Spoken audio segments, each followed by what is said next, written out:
Ya, assalamualaikum warahmatullahi wabarakatuh. Selamat datang di channel saya. Pada kesempatan kali ini, saya akan membahas tutorial mengenai beberapa rumus dasar Excel yang wajib kalian ketahui. Tak perlu berlama-lama lagi, mari kita langsung ke tutorial.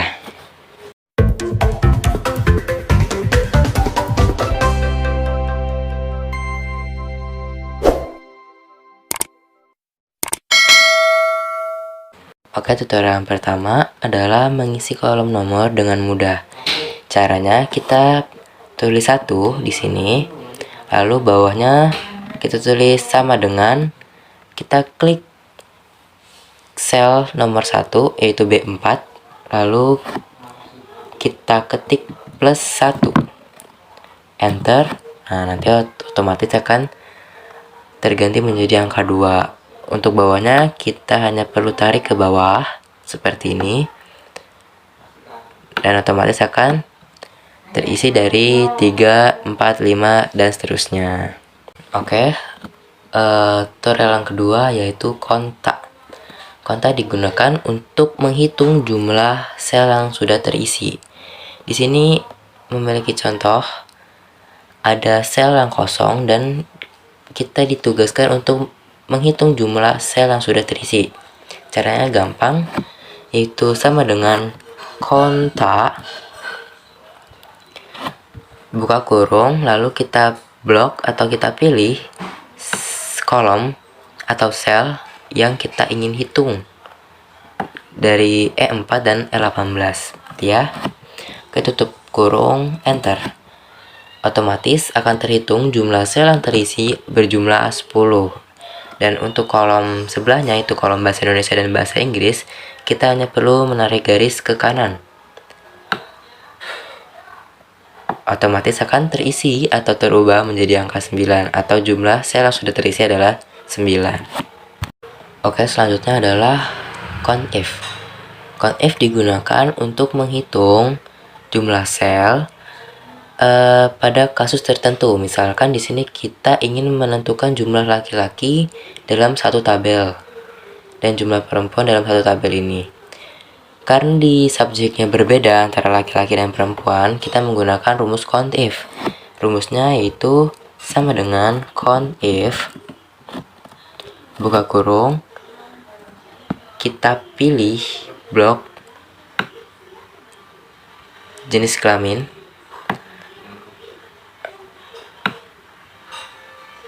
lalu kita ketik titik koma, petik L, petik tutup kurung, enter. Nah, maka otomatis akan terisi jumlah laki-laki atau L dalam tabel tersebut berjumlah 9. Dan untuk jumlah perempuan, rumusnya sama, CONIF, buka kurung, kita blok jenis kelamin, kolom jenis kelamin, titik koma, petik P, petik tutup kurung, enter. Nah, otomatis akan jumlah perempuan berjumlah 6 sesuai pada tabel di atas. Selanjutnya adalah sum atau penjumlahan. Di sini kita ditugaskan untuk menjumlahkan satu baris matematika dan satu baris bahasa Indonesia, kita jumlahkan sendiri-sendiri. Caranya mudah, kita hanya perlu menuliskan sama dengan sum atau sum, buka kurung, kita blok baris matematika dari atas sampai bawah, tutup kurung, enter. Nanti akan otomatis nilai penjumlahan total dari baris matematika akan muncul. Untuk baris bahasa Indonesia dan baris bahasa Inggris hanya kita perlu tarik garis ke kanan seperti ini, dan otomatis akan muncul nilai penjumlahan total dari tiap-tiap nilai tersebut. Selanjutnya adalah average atau nilai rata-rata. Di sini kita ditugaskan untuk menghitung nilai rata-rata dari satu nama, dimulai dari nilai matematika, bahasa Indonesia dan bahasa Inggris. Kita hanya perlu menuliskan sama dengan average, buka kurung, kita pilih kolom yang ingin kita hitung nilai rata-ratanya. Di sini kolom E4 sampai G4, lalu kita tutup kurung dan enter.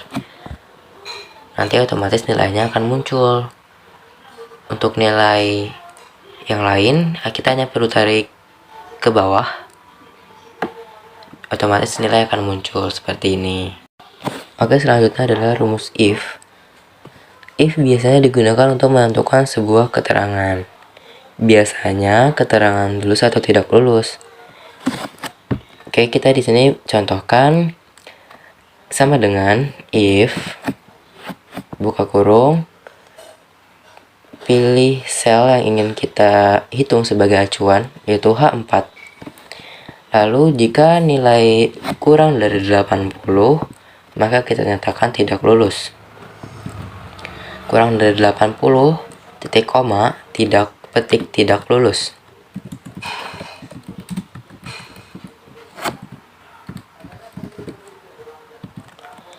Titik koma, pernyataan selain itu yaitu lulus. Tutup kurung, enter. Otomatis akan terubah menjadi ini, tidak lulus karena nilai kurang dari 80. Untuk kolom yang lain kita hanya perlu menarik ke bawah dan otomatis akan terubah. Nilai 81 dinyatakan lulus karena lebih dari 80, 78 tidak lulus karena kurang dari 80, dan selanjutnya. Oke, rumus selanjutnya adalah VLOOKUP. VLOOKUP digunakan untuk memanggil data. Contohnya di sini kita punya tabel data ya, dan kita ingin panggil sesuai nomor yang kita pilih. Rumusnya sama dengan VLOOKUP, buka kurung, kita pilih K2 sebagai sel nomor, lalu titik koma, kita pilih atau kita blok tabel data yang kita buat,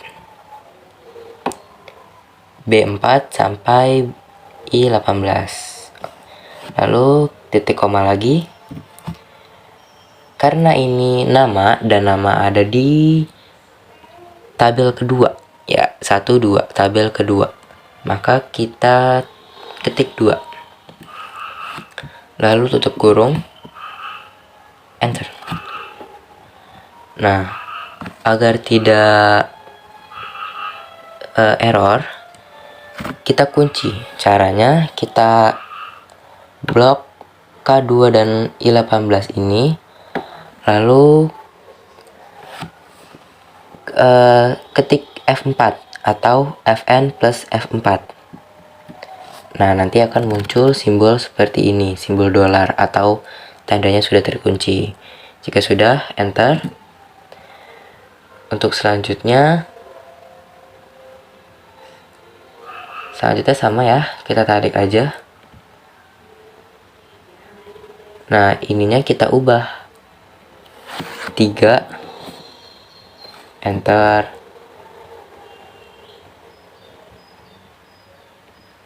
4,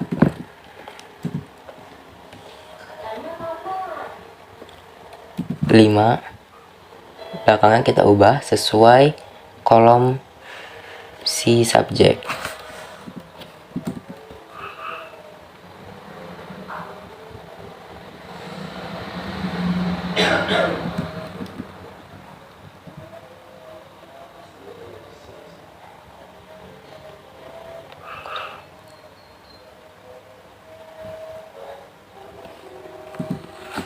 Oke.